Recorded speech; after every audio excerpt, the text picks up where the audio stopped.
Les sœurs, c'est tout le temps jalouse. Avoir une sœur, c'est avoir quelqu'un dans ton entourage qui est constamment jalouse. Et aujourd'hui, on va regarder une histoire animée qui s'appelle « Mes sœurs sont jalouses parce que je suis une joueuse célèbre ». On va regarder les gars cette histoire, on va réagir. Est-ce que ça va être caliente ou al dente de la pasta de la mama? Je sais pas. Mais en tout cas, posez-vous tranquillement, sortez-vous du juice et let's go. Quand j'avais 6 ans, j'ai offert un magnifique jeu d'échecs à ma mère. Moi, je mangeais mon caca. J'avais économisé mon argent de poche pendant des mois pour l'acheter. Regarde ce que j'ai pour toi, maman. Joyeux anniversaire. Maman a regardé la boîte pendant quelques secondes, puis l'a jetée par terre et l'a piétinée. Wow, sympa la madré, très gentille, belle éducation. Quel cadeau stupide. Qu'est-ce que je suis censée faire avec ça? Tu peux pas juste être normale comme tes sœurs? Comment ça, normal comme mes sœurs? Qu'est-ce qu'elles ont de normal? Elles t'ont pas offert un jeu d'échecs, c'est ça? Elles t'ont offert des cartes Pokémon? Elle l'a jeté à la poubelle. À ce moment-là, mes deux sœurs aînées sont arrivées en courant et ont remis leur cadeau à maman. Quoi? C'était un mug avec une photo d'elle 3 imprimée dessus. Ah ouais, elle est vraiment têche de la famille quoi, vraiment, bas les couilles. Ah mais c'est trop méchant en vrai, le jeu d'échecs c'est trop bien les gars. Les échecs si vous avez jamais joué c'est un banger. Moi je n'étais pas sur la photo. Maman les a serrés dans ses bras et leur a dit que c'était le meilleur cadeau d'anniversaire de tous les temps. Et la maman, je jure, je vais lui mettre une tarte, hein. Je suis désolé ma pauvre. J'ai fondu en larmes et me suis enfermée dans ma chambre. J'ai sorti mon propre jeu d'échecs et j'ai commencé à jouer. Les échecs c'était mon truc, j'en étais obsédée. Papa nous avait quittés quand nous étions petites. Il pensait que le mariage et les enfants étaient une trop grande responsabilité pour... Eh ben il a bien raison les gars, juste de quitter la madré, parce que quand t'es une mère aussi indigne de rejeter le cadeau d'un enfant... Je ressemblais beaucoup à mon père, alors maman passait toute sa colère sur moi. Tout ce que je faisais semblait la mettre sur les nerfs. Même mes sœurs aînées semblaient me détester. Elles me reprochaient tout. Une fois, elles ont raté leurs examens et elles ont dit que c'était de ma faute. Quoi? Elle reçoit toujours des gens pour jouer aux échecs et ils font tellement de bruit. Est-ce que tu connais des gens qui sont méga fêtards qui jouent aux échecs? Non! Les gens qui jouent aux échecs, c'est les mêmes qui vont à la bibliothèque. Et ces gens-là, ils posent aucun problème. Voilà, et le problème, c'est toi. Si t'es souvent seul avec tes problèmes, c'est parce que souvent le problème, c'est toi. Qu'on n'a pas pu étudier pour les examens. Quoi? Maman a commencé à me crier dessus et a dit que je devais nettoyer leur chambre pendant 1 mois pour me rattraper auprès de mes pauvres sœurs. Mais c'est même pas objectif quoi. Elle a rien fait. Si t'étais une meilleure madré dans ce cas-là, l'autorise pas à inviter des gens si ça pose problème. Je déteste cette mère, vraiment je vais la taper. J'en avais assez. Dans tes rêves, maman. Et je suis partie m'enfermer dans ma chambre. Je n'en suis pas sortie les jours suivants. Elle a bien raison. J'ai continué à jouer aux échecs toute seule. Un jour, alors que j'étais en CE2, j'ai invité un ami chez moi. C'était mon partenaire d'échecs à l'école. J'avais peur que ma famille soit impolie avec lui, mais il semblait ravi de l'avoir à la maison. Mes sœurs ont couru au magasin et sont revenues avec un énorme panier de chocolat et de jouets pour lui. Attends, mais moi je pense qu'elles sont en crush les gars, y a pas moyen. Pourquoi d'un coup elles sont gentilles? Elles étaient presque en train de lui baver dessus. C'était vraiment dégoûtant.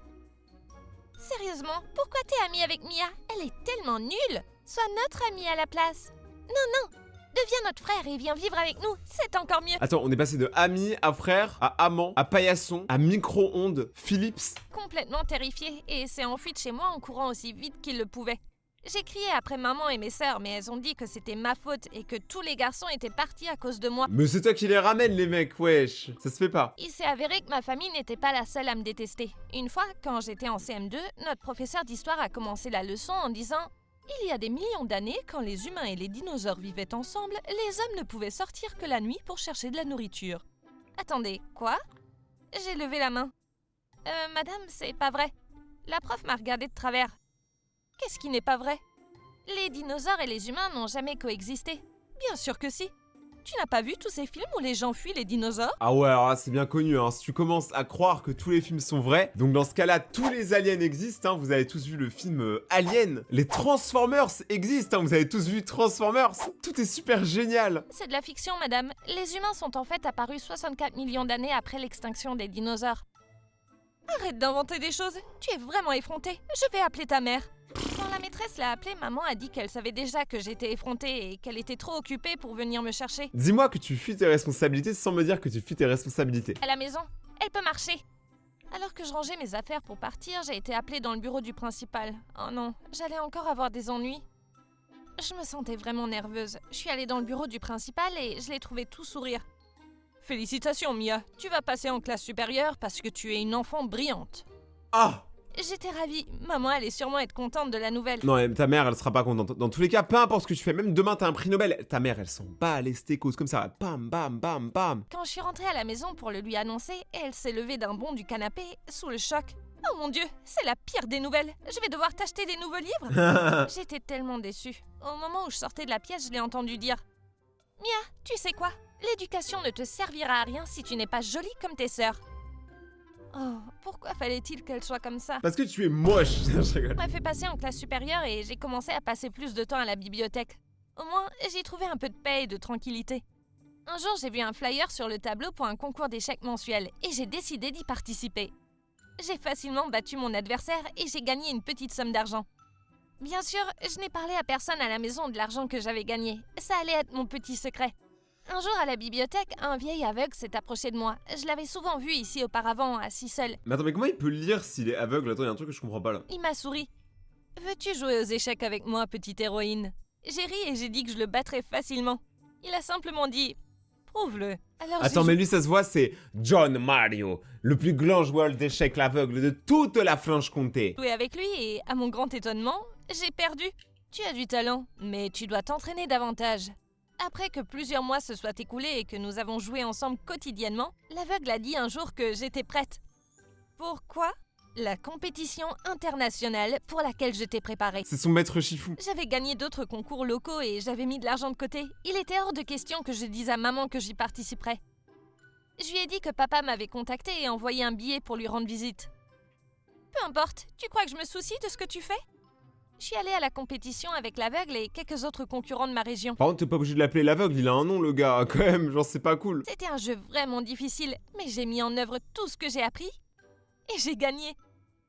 Un beau pactole de 200 000 $. Quoi? J'arrête YouTube. Je me lance dans les échecs. Parce que je me suis avancée pour récupérer mon chèque, les organisateurs m'ont demandé mon âge, puis ils ont refusé de me donner mon argent. Quoi? Ils ont dit que j'avais besoin d'un tuteur légal et que l'aveugle n'était même pas de ma famille. Malgré toutes mes protestations, ils ont appelé ma mère et ils lui ont dit qu'ils allaient lui transférer l'argent. Quand je suis rentrée à la maison ce soir-là, ma mère a couru vers moi et m'a étouffée de câlins et de baisers. Je savais qu'elle n'en avait qu'après mon argent. Elle avait préparé tous mes plats préférés pour le dîner et à la fin, elle a apporté un énorme gâteau au chocolat avec des bougies. Attends, mais ça se voit que c'est hypocrite de ouf en vrai, hein. Mais maman, c'est même pas mon anniversaire. Ai-je besoin d'une raison pour te chouchouter, mon ange? Waouh! Oh, le retournement de veste. Oh, elle est réversible ta veste, mais elle est magnifique. Allez, chérie, souffle les bougies. Mes sœurs m'ont fixée toute la nuit comme si elles allaient me manger. Elles n'étaient vraiment pas contentes. Le lendemain soir, en rentrant de la bibliothèque, j'ai trouvé un type d'une 50aine d'années avec un air louche assis sur le canapé. Oh, lui, c'est sûr, c'est le nouveau manager. C'est la grosse moula. Lui, c'est le genre de mec qui fume des cigares dans son bureau. Il m'a regardé et a dit Oh mon Dieu, ta mère ne plaisantait vraiment pas. Qu'est-ce que t'es laide. C'est exactement ce qu'aurait dit un grand producteur véreux. Vous savez, moi, il y a un truc que j'aime plus que les échecs. La liste des dernières personnes qui se sont abonnées à la chaîne. Abonne-toi maintenant et active la cloche pour passer à la prochaine vidéo. On continue. J'étais très en colère et je lui ai dit de se taire et de partir immédiatement. Oh, moche et grossière. Que Dieu vienne en aide à ta maman. Quoi? Comment ça, grossière? Tu viens de juste de dire elle est moche. Je suis sortie de la maison en claquant la porte derrière lui. Au même moment, maman a couru dans le salon avec un plateau de boisson. Où est-il passé? Je lui ai dit qu'il avait été très impoli avec moi et que je lui avais dit d'aller se faire voir. Elle a laissé tomber le plateau par terre. Tu quoi? Petite sotte, tu as une idée de ce que t'as fait? Ce type est un homme d'affaires très puissant qui peut nous transformer en futurs Kardashian. J'étais horrifiée. Je lui ai dit qu'il était hors de question que je me fasse faire des opérations de chirurgie plastique pour avoir l'air artificiel. Elle a bien raison, les gars. Les filles, vous êtes toutes belles comme vous êtes. C'est la seule fois où je vais vous dire ça, les gars. Mais quand vous allez pas bien, pensez au McDo. Venez comme vous êtes, parce que c'est là où vous êtes le meilleur. Eh bien, tes sœurs le feront. Je lui ai crié dessus. Tu ne peux pas utiliser mon argent pour te faire ces stupides chirurgies. Arrête de faire des drames, chérie. Tu n'as qu'à participer à un autre concours et gagner plus d'argent. C'est tout simple. C'est une bouffonne, J'ai elle, vraiment. menacé d'appeler papa et lui ai dit que je la poursuivrais en justice. Mais elle s'est contentée de rire comme une folle et a dit qu'il avait probablement oublié son vilain petit canard depuis longtemps. J'ai couru dans ma chambre et j'ai crié de colère dans mon oreiller. Je la détestais. En vrai, c'est vraiment nul d'être dans une famille comme ça. RIP à tous ceux qui grandissent dans des familles pas ouf. Dites-vous qu'après, quand vous la quittez, vous serez libre. Comme ma grande sœur Amanda avait 19 ans, elle était légalement autorisée à avoir recours à la chirurgie esthétique. Son visage était si différent maintenant que je ne pouvais même plus la reconnaître. Mais maman trouvait ça génial. Chérie, tu vas nous rendre tellement riches avec ce beau visage. Tu ressembles à une star d'Hollywood. Amanda l'a regardé et lui a dit « Ouais, je voulais te dire que je vais devenir une star d'Hollywood. On va proposer un très grand rôle dans un film énorme. » Maman avait l'air plus que ravie. Eh bien, c'est parfait. Tu vas nous faire gagner des tonnes d'argent. Ouais, c'est ça, maman. Je pars pour de bon et ne t'attends pas un sou de ma part. Oublie juste que tu as une fille qui s'appelle Amanda. Oh, le retournement de veste. Bah en même temps, quand t'as appris à tes enfants depuis le début à retourner leur veste, et bah crois-moi qu'un jour ils le font pour toi, hein. À ce moment-là, une limousine noire s'est arrêtée devant la maison. Amanda a sauté dedans et est partie en lançant un « bye bye ». Maman est restée là à la regarder bouche bée, puis s'est tournée vers moi en me lançant un regard noir. Tu ferais mieux de vite participer à une nouvelle compétition et de gagner plus d'argent. Toi, tu ferais mieux de te trouver un travail et d'arrêter de dépendre de tes enfants, grosse putain brésilienne. Sinon, pas question. Et je suis partie dans ma chambre. J'ai été assez surprise lorsque Katia m'a suivie un peu plus tard. Elle a dit que c'était vraiment injuste que maman ait gaspillé tout mon argent pour Amanda. Elle a remarqué mon jeu d'échecs et elle m'a demandé si je voulais lui donner des cours. J'étais vraiment heureuse que quelqu'un s'intéresse enfin à moi. Enfin. Et j'ai dit, bien sûr, pourquoi pas. Nous avons passé un bon moment à jouer aux échecs toute la soirée. Le lendemain, lorsque j'ai ouvert YouTube, j'ai failli tomber de mon lit en voyant que Katia avait téléchargé une vidéo sur une chaîne appelée The Chess Girl. Je n'arrivais pas à croire ce que je voyais. On aurait dit que maman nous avait filmé pendant que j'enseignais à Katia hier soir. Et toutes les deux avaient monté la séquence pour faire croire qu'elle était la professionnelle et moi la débutante. Heureusement, mon visage était couvert, mais j'étais tellement en colère. Je suis descendue et je les ai trouvées toutes les deux penchées sur leur téléphone, toutes excitées par le nombre de likes et de commentaires qu'elles avaient eus sur la vidéo. J'ai commencé à leur crier dessus qu'elles n'étaient que des imposteurs. De toute façon, ça va se savoir, hein, parce qu'elle va faire une compète d'échecs, elle va avoir flou. Maman m'a juste regardée et a dit « Écoute, la vidéo est déjà sortie et les gens l'adorent. Ils ont du mal à croire qu'une belle fille comme Katia soit un tel génie. Alors voilà notre plan. Tu continues à faire ton truc de cinglé là, à t'entraîner aux échecs et à jouer en ligne. Et Katia t'enregistrera et postera les vidéos. Ça sera seulement genre 3 vidéos par semaine. » Sérieusement ? Aucun scrupule. On dirait clairement genre la Rayton Corp, quoi. Alors ça sera seulement 40 vidéos par semaine, hein. Vous inquiétez pas les gars, on fait pas tellement de vidéos que ça, hein. Pourquoi ferais-je ça ? Est-ce qu'on te donnera ta part de l'argent et tu pourras enfin partir pour de bon ? En vrai, c'est réglo, moi je l'aurais fait. Je m'en fous si tu te casses, mais seulement après que ta sœur devienne célèbre. Ok, ça me semblait juste. Alors je lui ai serré la main. Marché conclu. Les choses se sont bien passées pendant un moment. Je faisais ce que j'aimais et ma sœur continuait à faire des vidéos de moi et à les mettre en ligne. La chaîne devenait de plus en plus populaire. 100 millions d'abonnés, ça veut dire que la meuf, elle est aussi populaire que MrBeast, hein. Est-ce que vous connaissez une personne qui joue aux échecs et qui est plus connue que MrBeast? Je crois pas. Et Katia devenait vraiment célèbre. J'avais enfin la paix et la tranquillité dont j'avais toujours rêvé. La plupart des soirs, j'étais occupée à étudier à la bibliothèque et à travailler sur mon plan pour sortir d'ici. Un soir, j'ai reçu une lettre et j'ai crié de joie. Quand maman m'a demandé pourquoi, je lui ai dit que j'avais été acceptée pour une bourse d'études et que je partais en Chine dans le cadre d'un échange scolaire. Je pensais que maman s'en ficherait, mais elle est devenue complètement folle. Ah mais elle devient folle toutes les 5 minutes, frère, c'est invivable les gens comme ça, les gars. Elle a essayé de m'arracher la lettre, mais je l'ai rapidement glissée dans ma chemise. Elle n'arrêtait pas de crier que je ne pouvais pas partir et laisser derrière moi tout le travail qu'elle avait fait pour rendre la chaîne célèbre. Frère, vous avez plus de 100 millions d'abonnés, vous êtes déjà millionnaire, cassez-vous. Mais je n'écoutais plus ces bêtises, j'en avais fini et je partais. Je me La tire. veille de mon départ, maman a fait irruption dans ma chambre en sanglotant. L'aveugle est vraiment mal en point. Il te demande, Mia, il a besoin de son ami. J'étais choquée et j'ai immédiatement couru hors de la maison pour aller le voir. Quand je suis arrivée chez lui, la porte d'entrée était à moitié ouverte. Je suis entrée et il faisait tout noir. Wow. J'appelais son nom, mais il n'y avait aucune réponse. Ça sent le plan craignos. Après avoir fouillé toute la maison, je suis partie, très inquiète. Quand je suis rentrée à la maison, Katia s'est mise à genoux et a commencé à pleurer, me suppliant de rester. Je me suis tournée vers maman et je lui ai demandé ce qui était arrivé à l'aveugle. « Oh, il va bien, il habite plus à cette adresse. » J'ai juste dit ça pour avoir l'occasion de déchirer ton passeport. Va manger tes morts. Alors que je la regardais horrifiée, je me suis rappelé toutes les choses horribles qu'elle m'avait dites et faites, et j'ai craqué. J'ai bondi en avant pour l'attaquer, mais Ouais. Katia s'est rapidement levée et s'est interposée entre nous. Soudain, maman a dit qu'elle avait des vertiges et s'est effondrée sur le canapé. Oh là là, la drama queen, oh là là. Un médecin. Quand le médecin est arrivé et a examiné maman, il nous a dit quelque chose de vraiment choquant.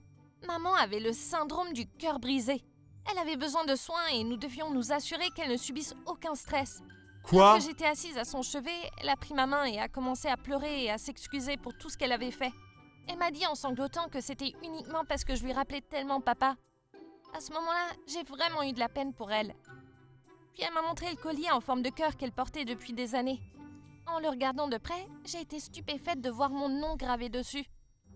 Tu vois, ma chérie, je t'ai toujours aimé. Non, moi j'y crois pas, j'y crois zéro, frère, elle l'a fait il y a 2 minutes, au marché, elle a acheté le premier collier qu'elle a vu, il y a la écrit Mia dessus, j'y crois pas du tout. Mais je n'ai jamais su exprimer mes émotions. Je tiens tellement à toi. S'il te plaît, pardonne-moi. Bah si la colère et la frustration c'est des émotions, tu les as transmis avec brio, félicitations. J'ai serré maman dans mes bras et j'ai pleuré sur sa poitrine. Non! À partir de ce jour, je voulais juste rendre maman heureuse. Mais Je non! me suis mais remis c'est à faire des vidéos pas... d'échecs avec Katia. J'ai commencé à participer à davantage de compétitions et j'ai gagné beaucoup d'argent. Le sourire sur le visage de maman représentait tout pour moi. Après avoir obtenu mon diplôme d'études secondaires à 16 ans, j'avais une compétition internationale très importante à venir. Et vas-y, j'en ai marre, les gens ils jouent... Ah vas-y, ils jouent de la culpabilité, les maladies et tout. Ah putain! Je me suis entraînée avec l'aveugle jour après jour. Mais d'où il est revenu lui? Il a déménagé à 5 minutes et là il est revenu. Faut arrêter 2 minutes, toi. Et je lui ai dit que je devais vraiment gagner pour maman. Il m'a regardé solennellement et a dit « Petite, la seule personne pour laquelle tu dois travailler dur, c'est toi. Rends-toi fière. » Je n'avais pas envie de discuter avec lui, alors j'ai juste hoché la tête. Il ne comprendrait pas. Et c'est là, imaginez que derrière les lunettes, en fait c'est son père. Ça serait incroyable. Je voulais juste que maman soit vraiment fière de m'avoir comme fille. Le jour de la grande compétition est arrivé, et maman et Katia ont fait le voyage avec moi dans un autre état.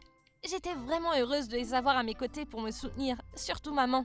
Quelques minutes avant le début de la compétition, je me sentais vraiment nerveuse et je voulais que maman me prenne dans ses bras pour me porter chance. Je suis allée la chercher dans les coulisses quand je l'ai vue discuter avec Katia. Ce que j'ai entendu m'a fait trembler. Oh maman, j'en ai marre de tout ça. Combien de temps on est supposé lécher les bottes de Mia? Je te l'ai déjà dit, on continue jusqu'à ce qu'on fasse fortune avec cette fille.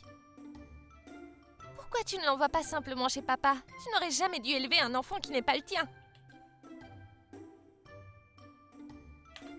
Cet abruti, il est parti et a pensé que j'allais élever son enfant gratuitement. Je ne pouvais pas le croire. Je suis restée figée sur place. Je voulais leur crier dessus, mais je pouvais même pas ouvrir la bouche. À ce moment-là, une dame est venue et m'a tirée par le bras en disant que c'était mon tour. Lorsque je suis montée sur scène, mes jambes tremblaient. Mon esprit était complètement vide. Elle vient de comprendre qu'elle est même pas la fille de la personne qui l'a harcelée pendant plus de 20 ans. Maman m'a juste regardée et a dit « Écoute, posez-les. » Il est parti par le bras en disant que c'était mon tour. Lorsque je suis montée sur scène, mes jambes tremblaient. Mon esprit était complètement vide, je savais pas quoi faire. Là, elle va perdre, c'est sûr, juste parce qu'elle s'est fait déconcentrer. Ni comment jouer cette partie. J'avais l'impression que le monde entier me regardait. J'ai pris une profonde inspiration et j'ai fermé les yeux. J'ai chassé tout ce qui me venait à l'esprit et je n'ai pensé qu'à ce que l'aveugle avait dit. Je devais le faire pour moi. J'ai joué la meilleure partie de ma vie. Wesh, le gars en face, c'est un Jedi. Je pouvais sentir l'excitation du public qui m'acclamait et m'applaudissait. Ils font peur, ils ont tous des têtes de chips. Échec et maths. J'ai gagné. Le présentateur 500 m'a remis un chèque de 500 000 $. Ah oui. Quand il m'a demandé comment je me sentais, j'ai répondu « Je me suis jamais sentie aussi heureuse de ma vie. Aujourd'hui, j'ai gagné ma liberté. Quant à l'argent, je veux en faire un don à une œuvre de charité. Merci. » Maman est arrivée en courant sur la scène en hurlant comme une folle. « Tu n'as pas le droit de faire ça, petite folle !» Je l'ai regardée froidement. « C'est pas toi qui commande, t'es même pas ma mère. Tu n'es personne. » Au moment J'aurais pas aimé. où elle allait m'attaquer, les agents de sécurité sont intervenus et l'ont emmenée. Aujourd'hui, des années plus tard, je suis étudiante en médecine. Je mène une vie extraordinaire et j'aide toujours les autres. Et l'aveugle? Eh ben, c'est mon meilleur ami. L'aveugle, c'est vraiment le GOAT, quoi. Il lui a appris le mouvement ancestral des échecs pour qu'elle devienne la meilleure. Les amis, si vous avez kiffé cette histoire, n'oubliez pas de défoncer la barre des pouces bleus, de vous abonner maintenant à la chaîne et d'activer la cloche. Si vous voulez me parler, venez me parler sur Instagram, Rayton_YT, et venez me voir en live sur Twitch tous les soirs, Rayton TV sur Twitch. Les liens sont en description. Passez une bonne soirée tout le monde, et papa, ciao.